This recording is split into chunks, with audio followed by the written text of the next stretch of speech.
Our next speaker is in his 4th year at Hahnville. He previously served as the head coach at East Jefferson, Chalmette, Abbeville, and Oconee, Georgia. He guided the Warriors to their first and only state championship in 2013, earning National Coach of the Year honors. 10-seeded Hahnville defeated 23rd seed Denham Springs 42-21 in the opening round of the 5A playoffs. And the Tigers will also make a long trip, kind of shadowing our friend Wayne here, going up to Ruston to play the 7th seed this Friday night at 7 p.m. Please give a warm quarterback club welcome to Coach Nick Saltaformaggio of the Hahnville Tigers. Nick? I want to thank the Sugar Bowl, Crescent City Sports, Friday Night Football for having me here today. The first thing I did when I found out that they were going to go to Neville, McDonough 35, was I got on the phone and I called all the restaurants and made sure that we got there before they did, because if you saw their kids and you saw our kids, there wouldn't be any food left if they beat us there. So, high school football playoffs, my second favorite time of the year. My favorite time of the year is the week of my wife's birthday. My second favorite time of the year is high school football playoffs. And you know, for a lot of reasons, football, especially in high school, you're not guaranteed, unless you go to John Curtis, you're only guaranteed 10. You know, so to get in them and to continue to play, it's just for our kids and for most high school football players, it's the memories that they're going to have the rest of their lives. You know, I'm lucky and very fortunate to have a good friend in Nelson Stewart over at Newman, and I was over there last year, and we were talking one day about some defensive football, and you know, I got wide-eyed. Drew Brees was out there with his kids, and this was maybe March, April, and he came in to talk to Nelson, and you know, he was sitting with Nelson. And instead of talking about the Saints, or instead of talking about Sean Payton or the draft or his kids playing out on the field, he was talking about his days in Texas playing high school football. So it's always been a tremendous passion of mine to be able to do this and be fortunate enough to do it for a long time at a lot of really traditionally strong high school football high schools. And Hahnville is that. We're going up to Ruston this week. Somebody had posted on one of the social media sites that between the two high schools, there's 8 or 9 state championships. There's 13 or 14 state runner-ups. There's, I don't know how many number of consecutive years in the state playoffs between the two high schools. So it's going to be an interesting place for us to go and compete. If you've ever been to Ruston, it's an old school that's been redone, and it's magnificently beautiful. Their stadium is fantastic, and I know what Coach Reese is talking about, you know, going up to those North Louisiana schools. Somehow they seem to be able to find the funding, much like Hahnville, to have tremendously competitive environments and great facilities. Just a little bit about our football team. I'm very fortunate, in my very humble opinion, to be able to coach the best football player in the state of Louisiana, in Anthony Puka Williams. The Crescent City Sports and the Sugar Bowl kind of helped me out last week. They named Devin Broomfield the Player of the Month. So I went up to Anthony and I said, Anthony, look at this. I said, you obviously aren't good enough to be the Player of the Month. And he says, what do you mean, Coach? And I said, well, Devin Broomfield, he received the honor. And I said, not only that, the week before, you know, he took the rushing title from you. So now I could see Anthony, who doesn't say a whole lot, he's starting to fume a little bit. And he goes, well, I'm going to show him Friday night, Coach. I'm going to show him Friday night. So Friday night, we gave him the ball 25 times. He had 305 yards and 5 touchdowns. And he really is a ridiculously talented football player. But he's not all of what we're about at Hahnville. We're very fortunate. I have a very big and very confident and very knowledgeable coaching staff. You know, Coach Chris Stroud is our defensive coordinator, and he's done a great job for us this year defensively. I think it's kind of an under the radar part of our football program, because people talk about how prolific we've been offensively. We've scored 50 or more points twice, and we've scored 40 or more points in 8 of our 11 games. So our defense doesn't get a whole lot of notoriety, but Dan Irwin coaches our defensive line, does an excellent job. He has a very, very good football player on our defensive line named Coy Raynard.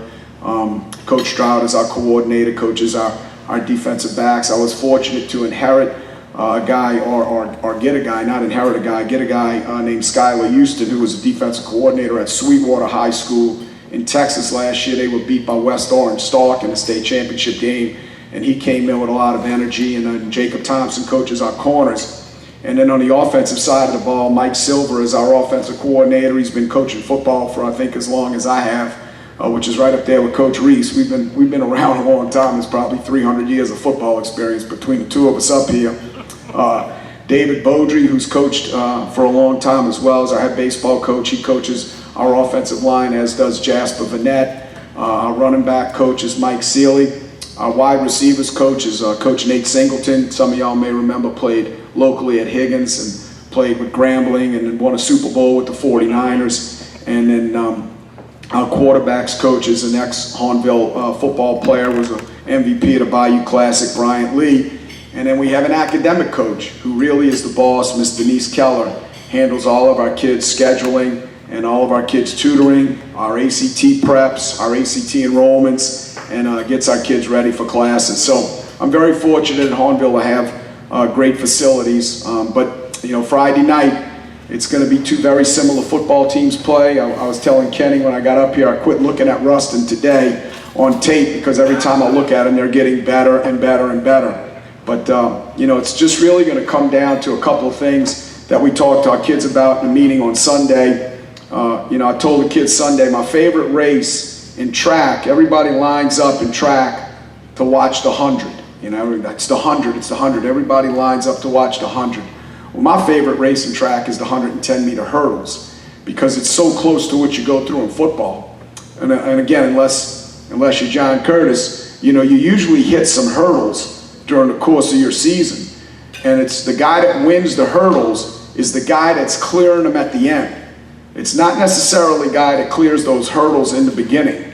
And we talked to our kids about some hurdles we had in the beginning of the year and how we navigated through them, and then we just kept getting better and better and better. Well, now here we are in week 12, and we're hitting the hurdles with a pretty good stride. So when we go up to Ruston, there'll be some hurdles. You know, we're going to have a 4.5-hour bus ride.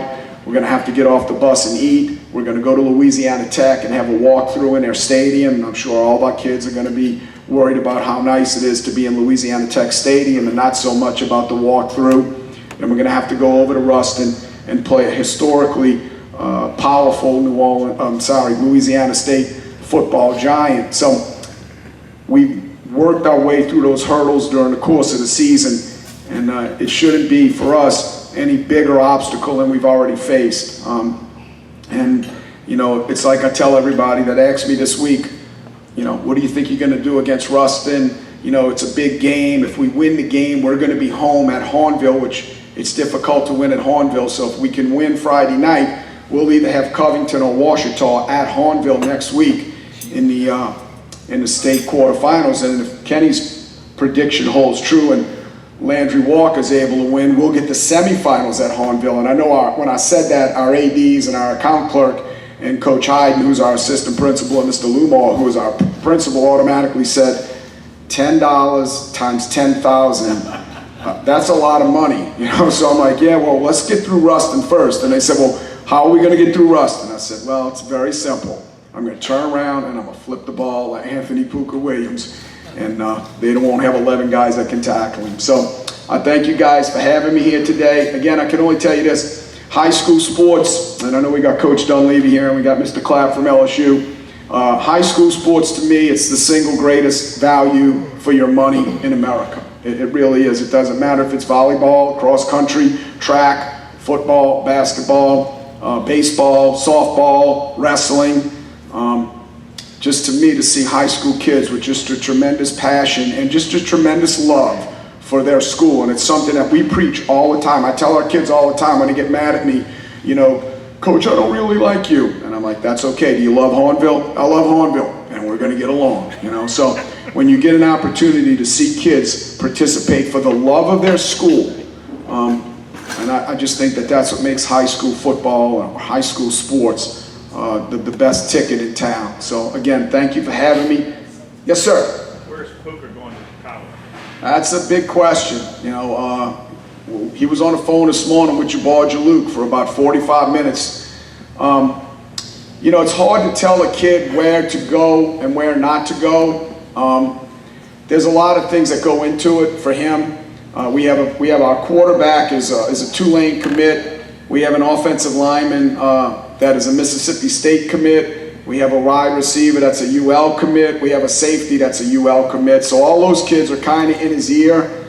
The only thing I told Puka, and one time one of the reporters told me that I'm the king of hyperbole, so this will sound like hyperbole, but it's truly what I believe.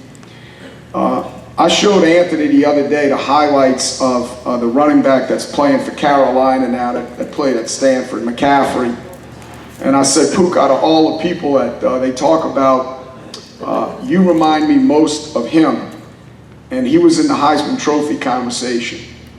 And so my conversation with Puka was, if you had to pick a school, pick one that you have an opportunity to have that reward come your way. Because I do think that he is a Heisman Trophy talent. Wow. I've said this a couple of times, and I'm answering your question long-windedly, and I apologize. If there's any, and there are great football players in the state of Louisiana. McDonough 35 has a bunch of them. Carr has a bunch of them. The quarterback, I said this on the radio one day, the quarterback at Warren Easton's the second best quarterback in the state of Louisiana. The best quarterback is Drew Brees. So, you know, there are great players in our state, but again, this is my opinion. I've coached 36 years. He's the single greatest football player I've ever seen. He just does things I've never seen anybody do. And as a homer, I'd like to see him stay, you know, as a Tulane or an LSU or a UL kind of kid, you know. But I do believe in the conversations that I have with him, and I'm very close with his parents. He needs to go to a place where at the end, you know, 3 years from now, he has an opportunity to go to New York City. And if you walk into our locker room at Hahnville, I know Kenny's been there and Ed's been there.